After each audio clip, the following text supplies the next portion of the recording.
Welcome back to House of the Recaps. Today, I will take you through a 1997 romance drama movie. Heads up, spoilers ahead.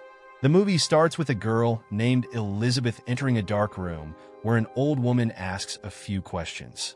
Then a man behind the wood wall whispers something to the old woman. Then she say the man speak himself. Asks, can the gentleman not ask for himself?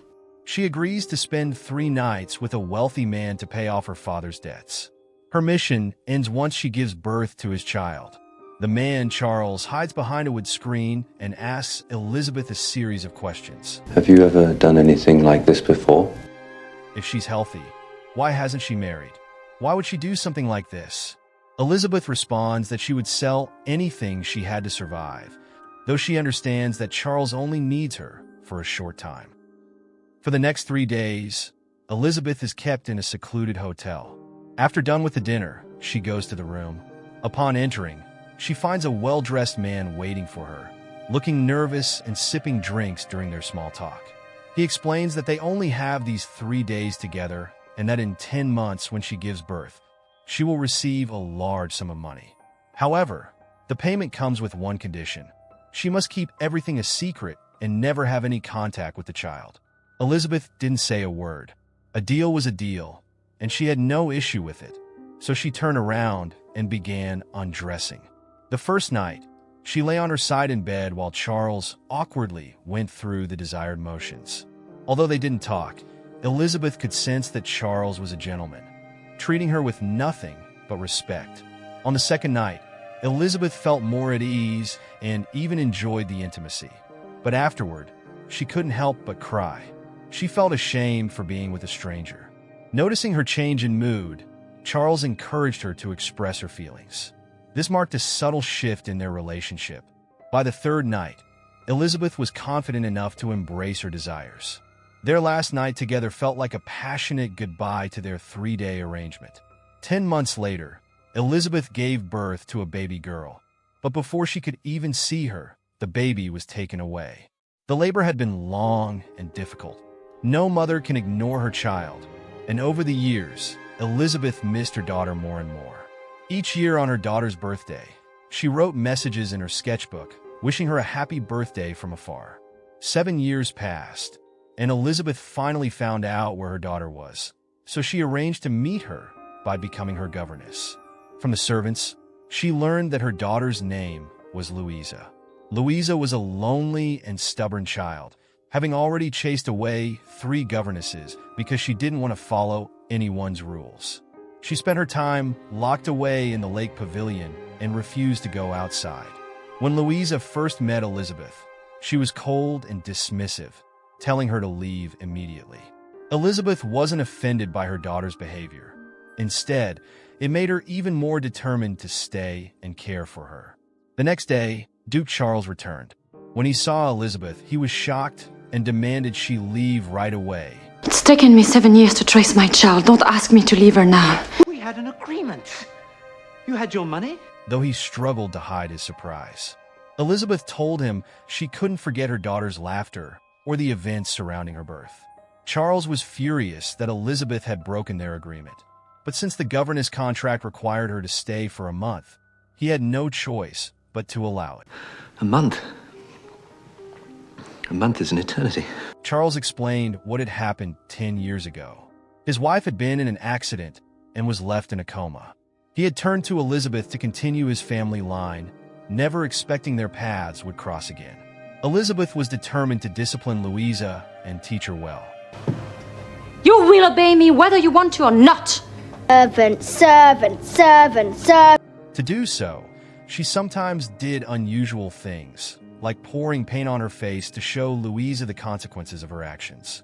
Her approach was that whatever punishment Louisa received, Elisabeth would take too. Elisabeth's goal wasn't just to teach Louisa academics, but to help her emotionally. Louisa had been neglected for most of her life and lacked a mother's love, which made her rebellious. On her first day of lessons, I know how to do what you say. You're just a servant. Louisa refused to learn and arrogantly insulted Elisabeth, calling her poor and uneducated. In response, Elisabeth locked Louisa in the classroom, ignoring her cries for help. Charles, unable to stand his daughter's distress, angrily demanded that the lessons be stopped. But Elisabeth was determined. After spending 2 days with Louisa, she realized the girl had been neglected for a long time and didn't understand herself. Elisabeth knew that Louisa needed to learn discipline and promised Charles that whatever punishment Louisa received, she would also endure it. Reluctantly, Charles agreed and reassured his daughter before leaving. True to her word, Elisabeth followed through. Louisa continued to rebel, refusing to eat dinner and even wishing Elisabeth dead. I won't. I'll die first. How will you die? How will you make your body stay underwater? Accepted the insults and jokingly suggested ways Louisa could kill her. After some back-and-forth exchanges, Louisa's resistance started to fade. She became interested in the cards on the table, and Elisabeth quickly used the moment to teach her some basic words and grammar. Later, Elisabeth shared a story about light and fire, explaining that fire is like magic. When the flame goes out, time seems to stop, and people can do whatever they want without consequence. But when the fire is lit again, everything returns to how it was. Louisa listened carefully, but her rebellious behavior continued afterward. In an emotional moment, Elisabeth revealed a harsh truth to Louisa. You are a woman. If you marry, everything you own will become the property of your husband. If you don't marry, every profession will be closed to you but one. Loneliness and humiliation. They lock you up, Louisa. As a woman, everything she owns would eventually belong to her husband once she gets married, leaving her with nothing. But Elisabeth emphasized that there's one thing no one can take away from her mind. With this revelation, Elisabeth finally broke through Louisa's defenses, winning her over with tough love and patience. Louisa stopped resisting her lessons and began to study. Charles was pleased to see his daughter's progress, and as time went on, he and Elisabeth started developing feelings for each other. At night, Charles would sit by his unconscious wife's bed and share his thoughts, as he had done for years. But this time, he couldn't help but think of someone else, Elisabeth. Meanwhile, Elisabeth also had secret feelings for Charles, the man who had once paid for her. She would watch him swim in the lake, admiring his body through the misty glass, and her growing affection became clear. One night, they met in the study. Charles opened up to Elisabeth about what had happened 7 years ago, hoping she would deny any lingering feelings between them. He wanted to forget the past, but deep down, he knew he couldn't hide the truth from his own heart.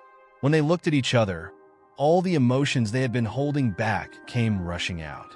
Everything you said or did is forgotten. More than forgotten. That night, they allowed themselves to give in to their desires, letting go of any moral restrictions. Louisa, however, witnessed the growing connection between her father and Elisabeth. While walking on the frozen lake, the ice cracked beneath her, and she fell into the freezing water. Elisabeth saw this and immediately jumped in, using all her strength to break through the ice and save Louisa. Though she had been acting as her governess, her actions revealed her true identity as Louisa's mother. As Louisa slept, Elisabeth promised that she would never leave her. As time passed, Louisa started to open up to Elisabeth. She knew the sick woman wasn't her real mother, but still visited her every day. Louisa loved the lake pavilion because it felt like a special place she shared with her real mother. During the winter, Charles's father, Lord Clay, returned. He was a man who loved indulgence and lavish activities, and he hosted a grand Christmas ball soon after his arrival. Charles never enjoyed dancing, but when he was alone with Elisabeth, he couldn't resist putting his arm around her waist and spinning her around the room. After that, their relationship deepened quickly. Sometimes, Charles even thought about running away with Elisabeth and their daughter. But as a married man and the heir to a family legacy, he had too many responsibilities. He couldn't allow himself to think that way. Soon, a group of unexpected guests arrived at the estate, and Charles's business started to fall apart. He had to sell everything to pay off his debts. For 10 years, Charles's wife had been paralyzed, and the estate felt more like a prison than a home. Charles did love his wife, but he had never considered whether she wanted to live like this. For 10 years, he lied to himself, and perhaps, unknowingly, hurt her too. Tormented, he opened all the windows and doors, leaving his wife exposed to the cold. He prayed to God to look after her as the bitter wind quickly ended her life. Elisabeth had no direct role in this, but she knew Charles had something to do with his wife's death. Just then, Louisa walked into Elisabeth's room and accidentally saw her sketchbook. Louisa finally realized that Elisabeth was her mother. She didn't understand why Elisabeth had given her away, but Elisabeth explained that she had sold Louisa for £500. £500. Is that a lot? It's a fortune. I'm glad it was a lot. By the end of the story, they all forgave each other and let go of their past mistakes. The family left the manor in a carriage, ready to start a new life together. This is the ending of the movie Firelight. Life is full of unexpected twists, and it takes time to adjust to these changes and come to terms with our emotions and desires. Make sure to subscribe and turn on notifications to see more videos like this. Thanks for watching.